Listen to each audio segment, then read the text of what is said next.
বৃহস্পতিবার সন্ধ্যায় গণভবনে আওয়ামী লীগ সভাপতি প্রধানমন্ত্রী শেখ হাসিনার সঙ্গে বৈঠকে বসছেন ১৪ দলীয় জোটের নেতারা।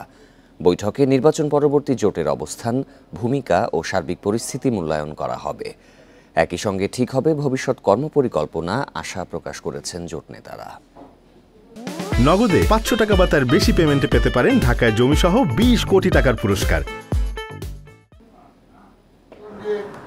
জাতীয় নির্বাচনের আগে পরের ১৪ দলীয় জোটের অবস্থা নিয়ে শরিক দলগুলোর হতাশা ক্রমেই বাড়ছে। আসন ভাগাভাগি নিয়ে শরিক দলগুলোর ক্ষোভ নির্বাচনের পরে আরও বেড়েছে। অন্যতম কারণ, নির্বাচনে জয়ী হয়ে সরকার গঠন করলেও এখন পর্যন্ত শরিক দলের নেতাদের সঙ্গে বসেনি আওয়ামী লীগ। ১৪ দলের প্রাসঙ্গিকতা রাজনৈতিকভাবে তো আছে এবং ছিল বলেই ১৪ দল আছে, কিন্তু তার যে সাংগঠনিক কর্মকাণ্ড এটা অনুপস্থিত।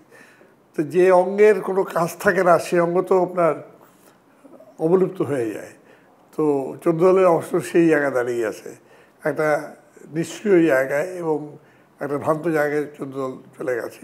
গণভবনে ডাক পড়ায় বৈঠকের প্রস্তুতি নিচ্ছেন শরিক দলের নেতারা, তবে এজেন্ডা নিয়ে নিশ্চিত নন কেউই। তিনি যেটা বলছেন যে ১৪ দল আছে, হ্যাঁ, যদি ভালো থাকে তিনি কীভাবে ১৪ দল রাখতে চান সেটা তাকে তো বলতে হবে।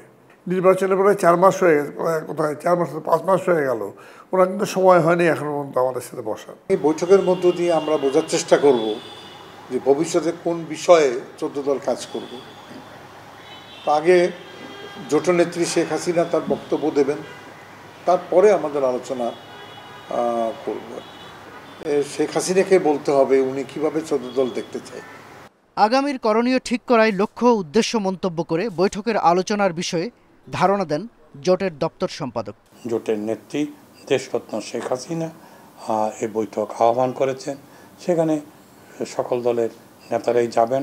তারা তাদের যে কথা আছে সে কথা তারা তুলে ধরবেন। তুলে ধরলে আবার আমরা একসাথে পথ চলব। বৈঠকের পর ১৪ দলীয় জোটের রাজনৈতিক কর্মকাণ্ড আরও জোরদার হবে বলে আশা জোট নেতাদের। শাহাদাত স্বপন, ইন্ডিপেন্ডেন্ট নিউজ, ঢাকা।